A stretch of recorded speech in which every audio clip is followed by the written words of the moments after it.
La ligne Maginot s'étendait sur environ 750 km le long de la frontière franco-allemande. Chose intéressante, elle portait le nom d'André Maginot, ministre de la guerre qui avait lui-même été gravement blessé pendant la Première Guerre mondiale à Verdun. On estime que sa construction a coûté près de 5 milliards de francs de l'époque, une somme colossale qui représentait une part significative du budget national français. Contrairement à ce qu'on pourrait penser, la ligne n'a jamais été conçue pour couvrir l'intégralité de la frontière française. En réalité, la frontière avec la Belgique était volontairement peu fortifiée sur presque toute sa longueur.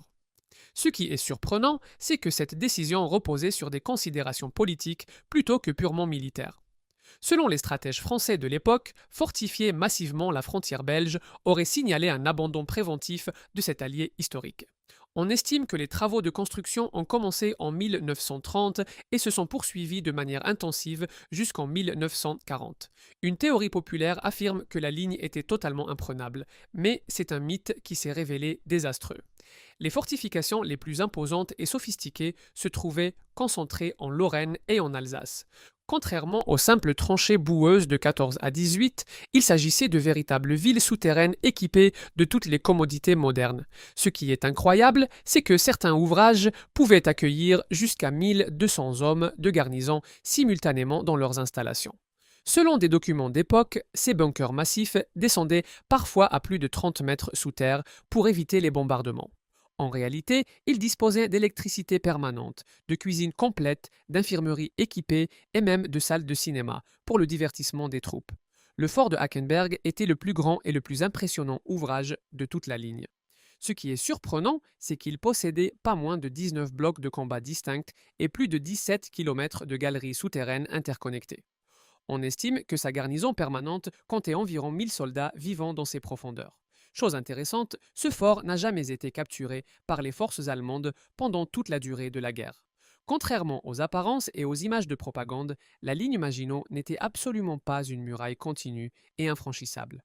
En réalité, il s'agissait plutôt d'une série de fortifications majeures, espacées stratégiquement et reliées par des zones d'observation et de surveillance. Ce qui est incroyable, c'est que les espaces vulnérables entre les forts principaux étaient défendus par un système complexe d'obstacles anti-chars et de vastes champs de mines. Une théorie militaire affirme que ce système de défense discontinu était déjà obsolète dès sa conception initiale. Les tourelles d'artillerie des forts pouvaient pivoter à 360 degrés et étaient conçues pour disparaître complètement sous terre entre les engagements. On estime qu'une tourelle équipée d'un canon de 75 mm pesait plus de 250 tonnes avec tous ses mécanismes. Ce qui est surprenant, c'est que le bruit à l'intérieur de ces tourelles était absolument assourdissant lors des tirs d'artillerie. André Maginot lui-même est mort prématurément en 1932, soit 3 années complètes avant l'achèvement définitif de son ambitieux projet défensif. Ce qui est profondément ironique, c'est que l'homme qui a donné son nom à cette célèbre ligne défensive n'a jamais vu son œuvre monumentale terminée et opérationnelle.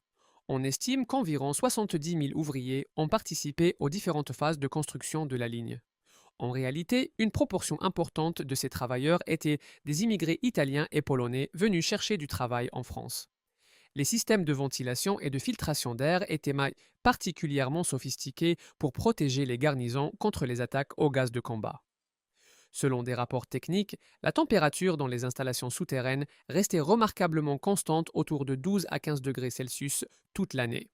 Une théorie médicale populaire suggère que de nombreux soldats tombaient régulièrement malades à cause de l'humidité constante et du manque de lumière naturelle. Les forces allemandes ont finalement contourné la ligne par les Ardennes belges en mai 1940. Contrairement aux prévisions confiantes de l'état-major français, cette région densément boisée et montagneuse n'était absolument pas impraticable pour les divisions blindées modernes.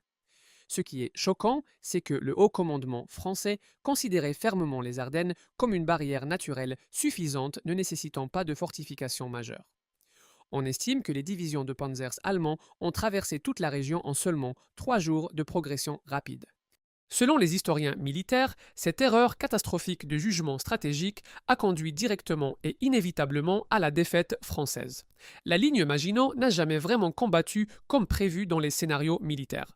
En réalité, la grande majorité des forts n'ont tiré que quelques coups d'artillerie purement symboliques pendant toute la campagne. Ce qui est particulièrement surprenant, c'est que certains ouvrages majeurs ont été complètement abandonnés par leur garnison sans avoir connu un seul engagement avec l'ennemi. Chose intéressante, plusieurs forts isolés ont courageusement continué à résister même après la signature de l'armistice officiel du 22 juin 1940. Le fort de Fermont a héroïquement résisté à un bombardement allemand intensif et soutenu. Contrairement aux attentes pessimistes, les obus de 88 mm des canons allemands n'ont causé que des dégâts relativement superficiels à la structure. Ce qui est incroyable, c'est que le béton armé spécial avait jusqu'à 3,5 mètres d'épaisseur impressionnante à certains endroits stratégiques. On estime avec précision que le fort a encaissé plus de 1000 obus ennemis sans que sa capacité opérationnelle de combat soit sérieusement compromise. Les soldats stationnés dans la ligne Maginot vivaient dans des conditions relativement confortables pour des militaires en temps de guerre. En réalité, c'était un véritable luxe comparé aux conditions épouvantables des tranchées boueuses de la Grande Guerre. Ce qui est surprenant, c'est qu'ils disposaient de lits superposés individuels, d'eau courante potable et même de douches fonctionnelles avec eau chaude. Selon des témoignages directs de soldats, la nourriture correcte arrivait assez régulièrement via un ingénieux système de trains souterrains. Une théorie tactique affirme que ce confort excessif a directement contribué à développer une mentalité défensive, passive et attentiste.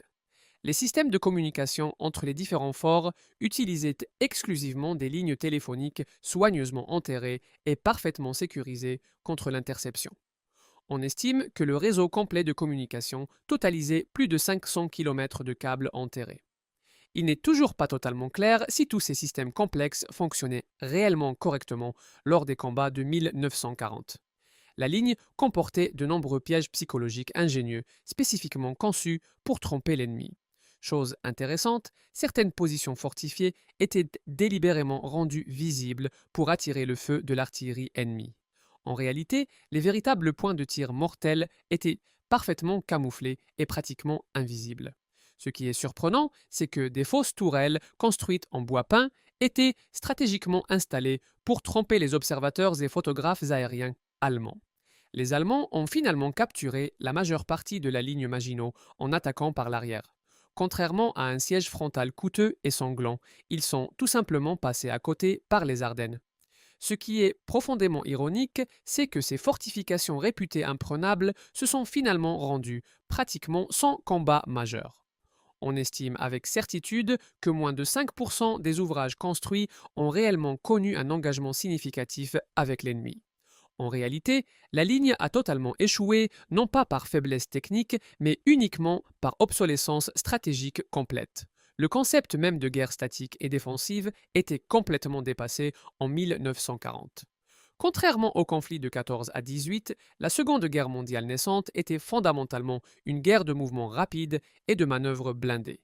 Ce qui est choquant, c'est que l'état-major conservateur français n'avait apparemment pas tiré les leçons pourtant évidentes de la récente guerre d'Espagne. Selon les analyses militaires modernes, la ligne Maginot représentait tragiquement une mentalité figée dans la guerre précédente. Une théorie historique populaire suggère qu'elle a dangereusement donné aux Français un faux sentiment de sécurité absolue. Les casemates d'infanterie fortifiées formèrent la première ligne de défense critique du système. On estime qu'il y avait plus de 500 casemates réparties stratégiquement le long de toute la frontière. Ce qui est surprenant, c'est que beaucoup étaient habilement camouflés pour ressembler à des maisons civiles ordinaires ou à d'innocentes granges agricoles. L'armement principal des ouvrages comprenait des canons de différents calibres adaptés à diverses missions. Ce qui est incroyable, c'est que certains canons lourds pouvaient théoriquement tirer à plus de 15 km de distance. On estime que les stocks massifs de munitions entreposés représentaient plusieurs millions d'obus de tout calibre. En réalité, la grande majorité de ces munitions n'ont jamais été utilisées au combat et ont été capturées pratiquement intactes. Les Allemands victorieux ont méthodiquement réutilisé la ligne Maginot après leur victoire de 1940. Ce qui est surprenant, c'est que certains ouvrages stratégiques ont servi de base souterraine pour sous-marins ou de vastes dépôts de munitions. Selon certaines sources historiques, Hitler lui-même admirait sincèrement la qualité exceptionnelle de la construction française. Une théorie affirme qu'il a sérieusement envisagé de construire un système défensif similaire sur le front de l'Est. Le système ferroviaire souterrain était une remarquable prouesse technique pour l'époque. Contrairement aux transports manuels épuisants, ces trains électriques silencieux facilitaient considérablement toute la logistique des forts. Ce qui est incroyable, c'est que certains réseaux ferroviaires souterrains totalisaient plus de 30 km de rails interconnectés. On estime que ces trains pouvaient efficacement transporter munitions lourdes, vivres périssables et soldats blessés en silence grâce à la traction électrique moderne. La doctrine militaire française privilégiait systématiquement la défense statique à l'offensive mobile. En réalité, cette philosophie défensive venait directement du profond traumatisme collectif de la Grande Guerre sanglante. Ce qui est choquant, c'est que la France avait tragiquement perdu 1,4 million d'hommes entre 1914 et 1918. Selon les stratèges traumatisés, plus jamais la France ne devait subir de telles pertes humaines catastrophiques. Contrairement à cette noble intention, la défaite humiliante de 1940 a été encore plus rapide et démoralisante. Certains ouvrages importants avèrent des casernes spacieuses pouvant confortablement accueillir jusqu'à 500 hommes. On estime que les soldats passaient régulièrement plusieurs semaines d'affilée sous terre sans voir la lumière du jour. Ce qui est surprenant, c'est qu'ils organisaient fréquemment des spectacles, des concerts et des projections de films pour maintenir le moral des troupes. Les obstacles anti-chars comprenaient de massifs rails d'acier tordus et d'énormes tétraèdres en béton armé, pouvant peser plus de 2 tonnes chacun. On estime que littéralement des milliers de ces obstacles impressionnants jonchaient systématiquement toute la zone frontalière vulnérable. La ligne Maginot continue à fasciner le public et les historiens aujourd'hui. En réalité, plusieurs forts majeurs sont devenus des musées historiques ouverts au public curieux. Ce qui est surprenant, c'est que le fort restauré de Schönenburg accueille régulièrement plus de 40 000 visiteurs payants par an. Selon les guides touristiques professionnels, ces visites impressionnantes permettent vraiment de comprendre l'ampleur colossale du projet. Une théorie historique populaire suggère que la ligne symbolise parfaitement l'échec de la pensée militaire conservatrice et rigide. Les forts disposaient de puits artésiens profonds, garantissant une autonomie complète en eau potable. Ce qui est incroyable, c'est que certains de ces puits atteignaient plus de 100 mètres de profondeur dans le sous-sol rocheux. Les puissants générateurs diesel fournissaient toute l'électricité nécessaire dans des salles spécialement isolées acoustiquement. Ce qui est surprenant, c'est que les pannes électriques étaient néanmoins fréquentes et que la maintenance complexe demandait constamment des spécialistes qualifiés. La propagande officielle française présentait systématiquement la ligne comme absolument invincible et imprenable. Contrairement à la dure réalité militaire, les journaux contrôlés montraient constamment des images rassurantes de soldats détendus et confiants. Ce qui est choquant, c'est que cette propagande mensongère a directement contribué à l'impréparation psychologique catastrophique de la nation. On estime que près de 90% des Français ordinaires croyaient aveuglément en l'imprenable ligne Maginot. En réalité, cette confiance excessive et totalement injustifiée a été absolument catastrophique lors de l'invasion de mai 1940. Après la fin de la guerre mondiale, certains forts stratégiques ont utilement servi de dépôt militaire pour l'OTAN. Ce qui est surprenant, c'est que quelques-uns ont même été spécialement équipés pour stocker des armes nucléaires tactiques. Selon certaines sources militaires, l'armée française a continué à utiliser activement ces installations souterraines jusqu'aux années 1970. Une théorie affirme que des bunkers secrets existent encore aujourd'hui. Le coût humain tragique de la construction a été considérablement élevé. Contrairement aux chantiers modernes réglementés, la sécurité des ouvriers était absolument minimale. Ce qui est incroyable, c'est que des dizaines d'ouvriers sont morts dans de terribles accidents de chantier. On estime qu'explosions accidentelles, éboulements soudains et noyades ont tué au moins 100 personnes. Les Ardennes n'étaient pas totalement sans défense, contrairement à la légende. En réalité, il y avait effectivement quelques fortifications légères dispersées dans la région boisée. Ce qui est choquant, c'est qu'elles étaient considérées comme totalement secondaires et négligeables.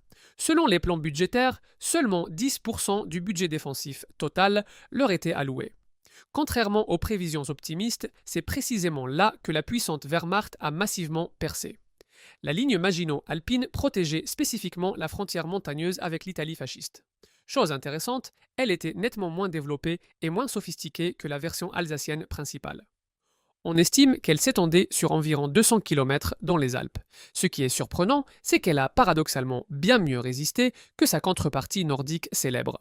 Selon les historiens militaires, les forts alpins ont courageusement tenu contre les attaques italiennes en juin 1940. L'approvisionnement quotidien en nourriture utilisait principalement des conserves industrielles et des produits secs non périssables. En réalité, le menu était extrêmement monotone et répétitif jour après jour. Ce qui est surprenant, c'est que les soldats se plaignaient bien plus de l'ennui mortel que de la faim physique. Selon des journaux intimes retrouvés, certains comparèrent leur vie souterraine à celle de prisonniers confortables mais captifs. Les services de renseignement allemands ont méthodiquement étudié la ligne Maginot en détail avant l'attaque décisive. Contrairement aux surprises tactiques habituelles, ils connaissaient parfaitement toutes ses faiblesses structurelles. Ce qui est choquant, c'est que des espions infiltrés et des traîtres ont fourni des plans détaillés et précis. On estime que l'Abwehr allemand possédait des cartes complètes dès 1938. Le moral des troupes enfermées a dramatiquement chuté après la percée allemande inattendue. En réalité, beaucoup de soldats isolés se sentaient totalement abandonnés et parfaitement inutiles. Ce qui est surprenant, c'est que certains forts déterminés ont quand même courageusement refusé de se rendre.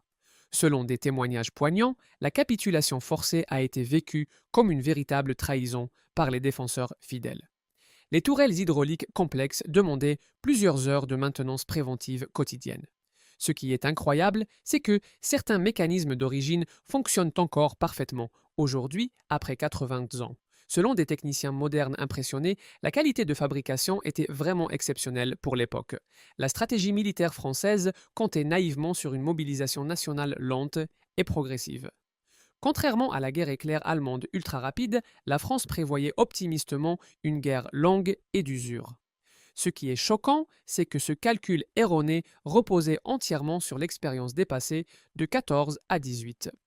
En réalité, les Allemands ont totalement écrasé la France en seulement 6 semaines humiliantes. Certains forts importants avaient des infirmeries complètement équipées pour réaliser des chirurgies d'urgence.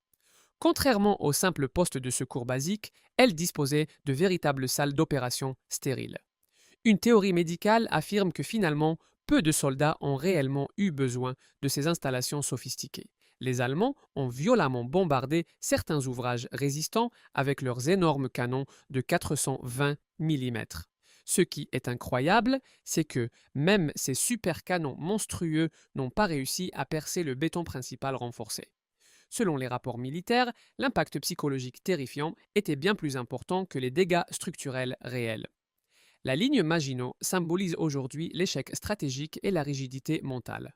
En réalité, l'expression célèbre mentalité Maginot désigne précisément une défense passive obsolète et inadaptée. Ce qui est profondément ironique, c'est que techniquement, la ligne a parfaitement fonctionné comme prévu. Selon les historiens objectifs, elle a exactement accompli ce pourquoi elle était conçue. Contrairement à la légende populaire, elle n'a pas échoué techniquement, c'est la stratégie globale qui était fondamentalement erronée.